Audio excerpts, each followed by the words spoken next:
Hello beautiful people, welcome back to the garden.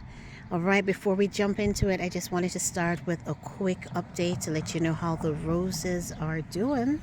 Right? Salis Marner is still wrapping up his first flush, but the star of the show is right here, Julia Child, with that absolutely awesome yellow. And of course, Estacia Vi. Estacia Vi is now officially in her first flush. She is covered in blooms.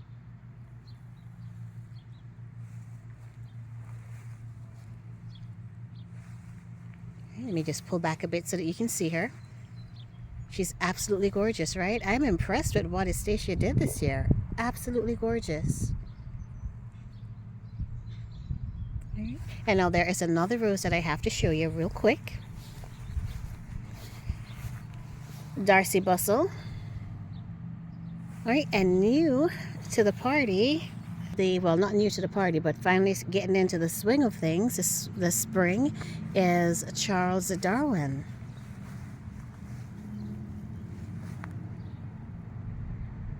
I'm so happy that we got some blooms because, as mentioned, we had a couple of days of rain and Charles normally suffers from balling. But he actually opened up a few flowers for us this year. I'll pull back so you can see him.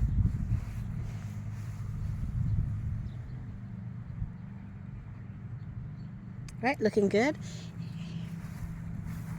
Eden is going to give us her first flower. Not the best example of a first flower, but she's doing her thing, right?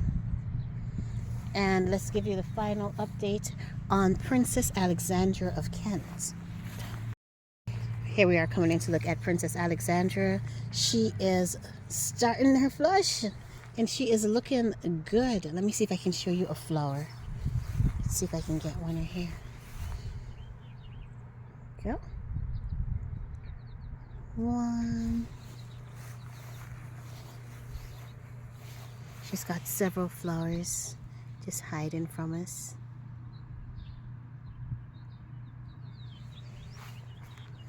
And Cardin Mill beside her is still looking good.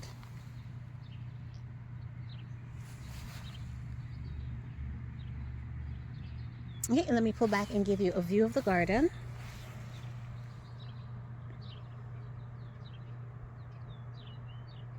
Those are our babies right now. And we're having fun with it, right? Alright, so moving on to what we're going to be doing today. Alright, today we're going to be tackling some trouble spots in the garden. The first little troublesome area that we have is this spot that you're looking at right now with the dapple willows underplanted with the little hottie hydrangeas. Or little hottie hydrangeas are suffering from what seems to be chlorosis. Their leaves are yellow. Right? And they're not looking very happy in this really large bed. So I was able to pick up some iron tone and I'm going to go ahead and apply it based on the directions on the packet. For shrubs it says 1 to 2 cups of iron tone around the drip line of each plant. I'll be doing 1 cup, right? And then if the plants tell me in a couple weeks that they want some more, then we'll do more. Right, because as always I like to go less is more, right?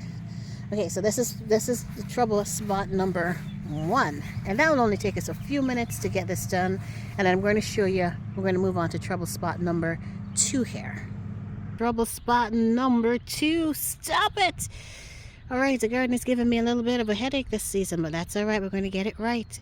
Are you seeing that little Rose of Sharon that looks like stems right here in the background right there?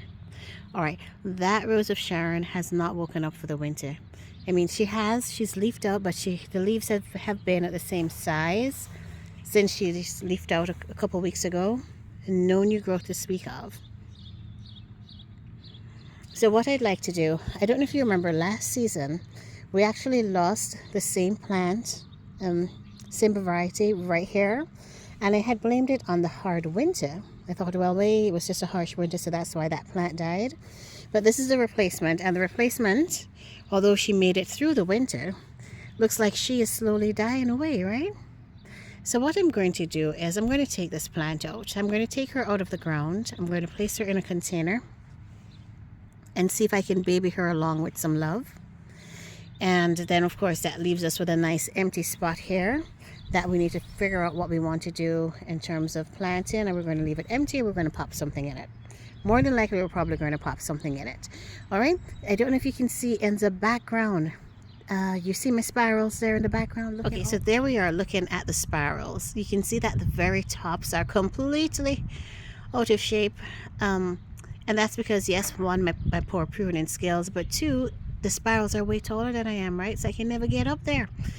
I'm going to do my best, though, to shape them up. I have to thin those tops out, or the plant is going to become top heavy, and I don't think that's going to be a good thing. We're just going to have to be a little bit confident, right, where that's concerned, and just get right into it. All right, so without further ado, let me roll up my sleeves and let's go ahead. We're going to start with tackle area number 1, which is going to be very quick, just getting the plant tone on the hydrangeas. And then we're also going to go ahead and move the Rose of Sharon. That's not very happy in the standard section. And we will save the most challenging task for last, right? Loving it. Oh, look at these. It can't pass. Oh, wow. The garden smells good. I don't know where the fragrance is coming from, but it smells so gorgeous. But look at these. Tibuchina plants. Morning Glory flower. Isn't it beautiful? Absolutely beautiful. All right. Okay, let's get to work, people. I'm going to stand here looking at plants all day. Okay. A quick look at what I'm using. All right, and it says down here for trees and shrub, sprinkle 1 to 2 cups around the drip line of the plant. And I'm actually going to measure and ensure that I use only just a cup. It's a beautiful morning here. I know I keep saying that, but it is beautiful. I'll let you listen to the birds while I work.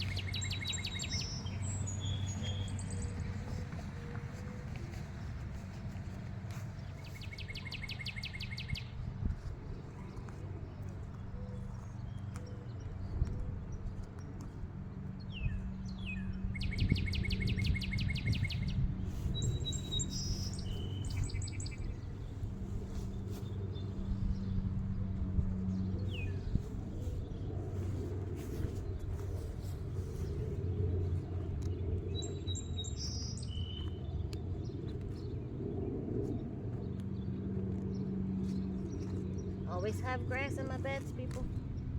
Grass and weird weeds. I know.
Okay, that was easy. So plant tone in.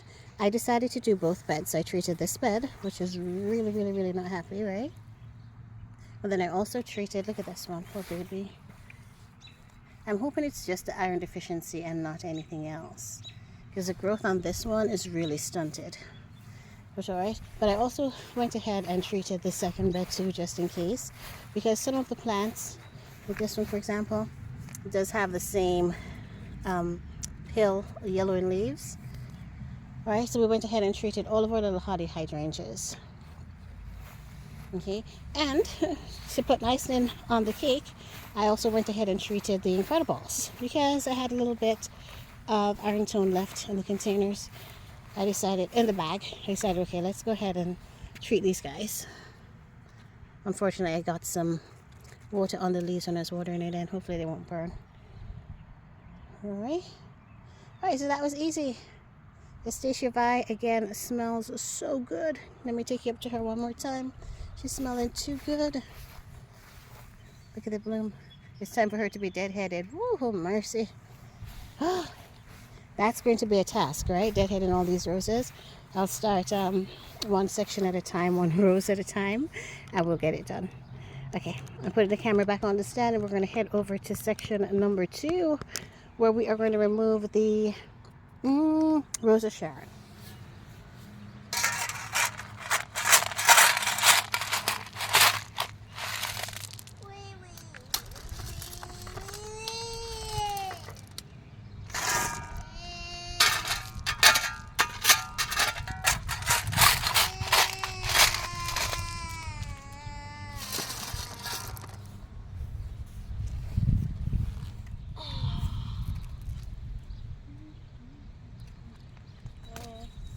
Get over.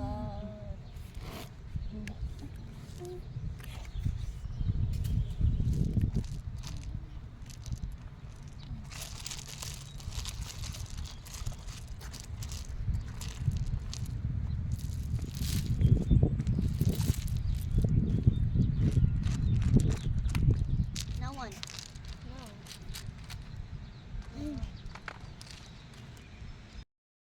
Our beautiful people, so this is what the plant is looking like. Well, this is what the soil is looking like when I digged up all of the rocks, dug around a bit. And you know what? The soil does look healthy to me. I'm not sure what's going on with the plant. I'm now second guessing myself, and I've decided that I'm going to leave her in for a bit. Okay, what I'm going to do is that I'm going to add a lot of love. I'm going to add a lot of little love to the soil in terms of organic love. I'll be adding some compost. I'll be adding some cow manure. I have a little bit of earthworm castings I'm going to sprinkle on top, and some plant tone. Overkill, maybe, right? But maybe there is just some sort of deficiency happening in the soil that I would not know if I haven't done a soil test or anything like that. But I'm just going to pour my love all over it. And then hopefully she is going to bounce back and start putting on some growth. I'll give her a month, and then I promise, it is now what we're at, May, I don't remember, 15th or so. If she does not bounce back from this, it feels like it's going to rain. If I don't see an improvement in her by June, which is the middle of summer, hey, listen, I've moved plants in the summer before, right? If she does not rebound, then we will rethink it then. But at this point, let's just give her all the love that we got. And I feel some rain coming down. That means we probably won't get to our spirals today. All right, that's earthworm castings I had left in the bag.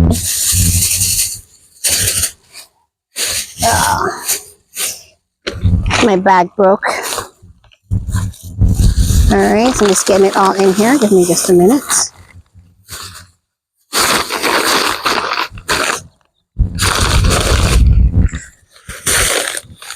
Alright, I'm going to add some plant tone. Alright, just a handful or two. I don't want to drown the poor baby. Okay, and then the really good stuff is going to be the cow manure. Because I do notice that what's missing from the soil, there are no earthworms running up and down the place. Which means that, something's not going on right. I'm adding a lot of cow manure.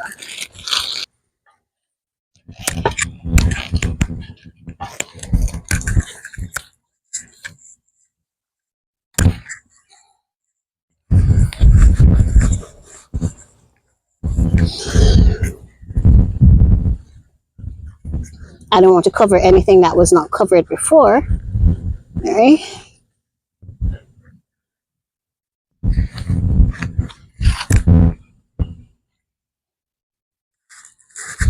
And my audio. Okay, people. So on pulling the rocks away and taking a look at the soil looked good. I do see roots. I'm not sure why this baby is struggling, right? I decided not to take her out of the ground. What I did instead is, I do apologize for the wind. What I did instead is I added a lot of organic love to the first couple inches of soil and actually mixed it in. I added some cow manure and compost, and I did add some plant tune and earthworm castings, right? I'm going to cover her back up. I did do a little snipping. Take you in here for a second. I did a lot of snipping of the edges, of the tips,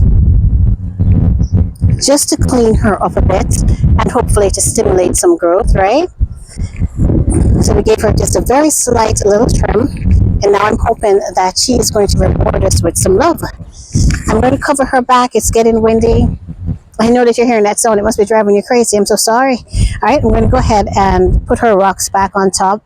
And then what I think I will do with this little one is I'm going to start doing some sort of liquid feed. I'm going to start adding some sort of liquid feed to these guys every 2 or 3 weeks until she gets established or settled in the space. If I see that she's still struggling, maybe by June, right? If she's still struggling June, July, then we'll see if we can move her to a different location. All right. But in the meantime, let's go ahead and send all of our green thumb love and energy out to this little baby because we want her to do well. Now that wind that you're hearing is because we have got some thunderstorms rolling through. Right, we have some thunderstorms about to roll through. Okay, and my sirens are probably going to be kicking on in a couple minutes here. So what I'll do is I'll go ahead and I'll end it here for today. We did not get to our spirals. Look at my baby. Our spirals are still there waiting for a spore, right? But we will get to those spirals later on today. At least we did get something done. We got the iron tone on the hydrangeas in the back. And then instead of moving this plant, we just went ahead and added a lot of love to her soil. So hopefully from here, only good things are going to happen. All right, so sorry that we could not have finished up with the spirals, but because the weather has changed, we are going to get out of it, right? We are going to go inside where it is safe and dry. Thank you again so much for having joined me for yet another beautiful day in the garden. I will pick up where we left off in the next video. Where we start working on those spirals. Hopefully we'll be able to get the spirals done and then move on to some other projects here. All right, thank you so much for watching. You are absolutely, totally, and altogetherly as awesome. As always, you are awesome. Thank you so much for watching, and I will see you in the next video. Bye.